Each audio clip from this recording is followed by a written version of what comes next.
नमस्कार, मैं हूं शिरीन खान और आप देख रहे हैं आधार लाइव।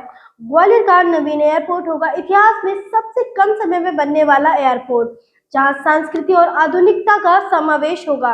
ये कहना है उड्डयन मंत्री ज्योतिरादित्य सिंधिया का। केंद्रीय मंत्री सिंधिया ने ग्वालियर के एयरपोर्ट का निरीक्षण किया। लगभग 1.5 घंटे के निरीक्षण के बाद ज्योतिरादित्य सिंधिया ने कहा कि भारत के इतिहास में कम समय में बनने वाला ये एयरपोर्ट 31 जनवरी फरवरी के फर्स्ट वीक में बनकर तैयार हो जाएगा। ये एयरपोर्ट विशाल और विराट है। अगले 100 साल तक ग्वालियर के लिए उपयुक्त एयरपोर्ट होगा। इसके साथ ही 2 लाख स्क्वायर फीट ये एयरपोर्ट अंतर्राष्ट्रीय स्तर का है। सिर्फ अभी 5 जगह के लिए यहाँ से कनेक्शन है, लेकिन आने वाली 1 फरवरी को नवीन एयरलाइंस आकाश एयर फ्लाइट ला रहा हूँ, जो ग्वालियर से हमें पीएम नरेंद्र मोदी के गृह राज्य अहमदाबाद से जोड़ेगी। आपको बता दें कि राजमाता विजयराजे सिंधिया एयर टर्मिनल का प्रस्तावित शुभारंभ फरवरी के पहले सप्ताह में तय किया गया है, जो कि प्रधानमंत्री नरेंद्र मोदी के हाथों से कराया जाएगा। फिलहाल जो तिथि मिली है उसमें 3 और 4 फरवरी में से एक तिथि को फाइनल रहेगी। वहीं दिव्यांग खेल स्टेडियम का भी शुभारंभ इसी के साथ किया जाएगा। आज हमारे साथ सचिव नागर विमानन मांग साहब,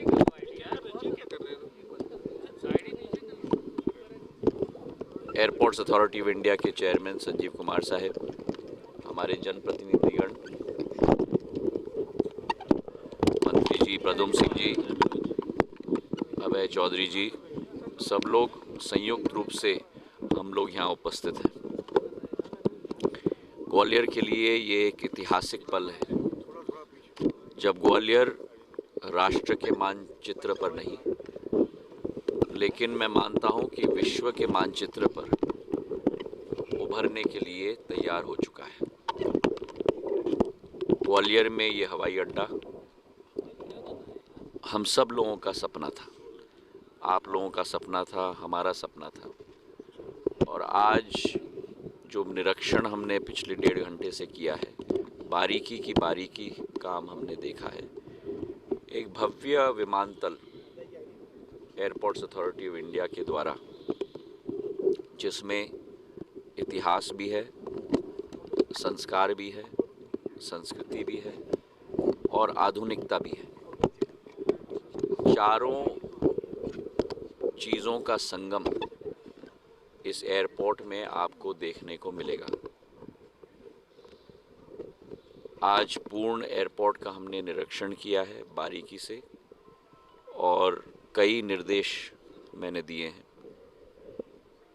जनप्रतिनिधियों का, प्रशासन का और हमारे मंत्रालय के सचिव एवं एयरपोर्ट्स अथॉरिटी ऑफ इंडिया के निर्देशक, सभी का समन्वय बनाकर कई मुद्दों पर हमने निर्णय लिए हैं।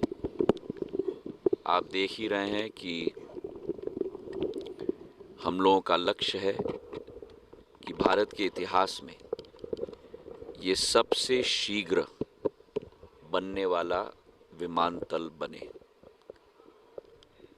16 अक्टूबर 2022 को गृह मंत्री जी के द्वारा, उनके कर कमलों के द्वारा इस विमानतल का शिलान्यास हुआ था, और हमारी कोशिश रहेगी कि 31 जनवरी या फरवरी के पहले हफ्ते तक पूर्ण रूप से तैयार हो।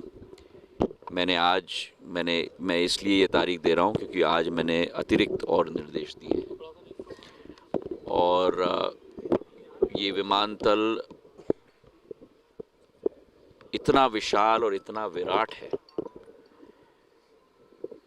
कि ग्वालियर के अगले 100 वर्षों की विमान व्यवस्था के लिए ये विमानतल पूर्ण रूप से उपयुक्त होगा। 2.5 लाख स्क्वायर फुट से ज़्यादा विशाल ये विमानतल है। भोपाल और इंदौर के तर्जे पर ये विमानतल बनाया गया है। अंतर्राष्ट्रीय व्यापक एक विमानतल ये बन चुका है। अभी केवल डोमेस्टिक फ़्लाइट्स हैं, केवल भारत के गंतव्य पे ये जा रहा है। आज हमारे पास 5 कनेक्शंस हैं। पिछले 6 दिन पहले मैंने एक और सौगात दी थी, बंगलुरु से ग्वालियर, ग्वालियर से दिल्ली और दिल्ली से अयोध्या नरेश भगवान श्री राम की जन्मभूमि अयोध्या तक वो फ्लाइट जाएगी। एयर इंडिया एक्सप्रेस की फ़्लाइट थी, आप सब लोग भी उपस्थित थे। और इसी के साथ एक और खुशखबरी कि 1 फरवरी को भारत में सबसे नवीन एयरलाइन अकासा एयर की फ़्लाइट भी ग्वालियर के ऐतिहासिक विमानतल पे आएगी। ग्वालियर को हम लोग प्रधानमंत्री नरेंद्र मोदी जी के गृह राज्य गुजरात के साथ जोड़ने जा रहे हैं। ग्वालियर और अहमदाबाद के बीच में ये कनेक्शन सुचारू रूप से चलेगा। तो ग्वालियर, अहमदाबाद से, दिल्ली से, मुंबई से, बंगलुरु से, हैदराबाद से, इंदौर से और एक रूप में अयोध्या से भी जुड़ जाएगा। मेरी एक ही ख्वाहिश है कि हमारे ग्वालियर और चंबल संभाग के नागरिक इस सुविधा का पूर्ण उपयोग करें। बड़े मुश्किल से ये फ़्लाइट्स हम लेके आए हैं। अभी भी 1-2 फ़्लाइट्स में लोड थोड़ी कमी है। मैं चाहूँगा कि इसका पूर्ण उपयोग करें। इस एयरपोर्ट में 4 एरो ब्रिजेस भी हैं, तो अब आप एरो ब्रिज के द्वारा विमान के अंदर प्रस्थान करेंगे। चल के ज़मीन पर जाने की ज़रूरत नहीं होगी, जैसे आधुनिक अंतर्राष्ट्रीय हवाई अड्डे होते हैं। और कई चीज़ें इस एयरपोर्ट के अंदर हैं जो अभी मैं आपको नहीं बताऊंगा, क्योंकि अभी मैं बताऊंगा तो फिर पूरा मज़ा ही ख़त्म हो जाएगा। प्रधानमंत्री मोदी जी का लगे समय लोकार्पण के लिए जब तैयार हो जाएगा तब हम लोग ज़रूर निवेदन करेंगे और फिर जो भी निर्णय होगा वो सरमाते होगा। पर हम लोग अगले 7-10 दिन में इसको तैयार करके फिर हम सारे विकास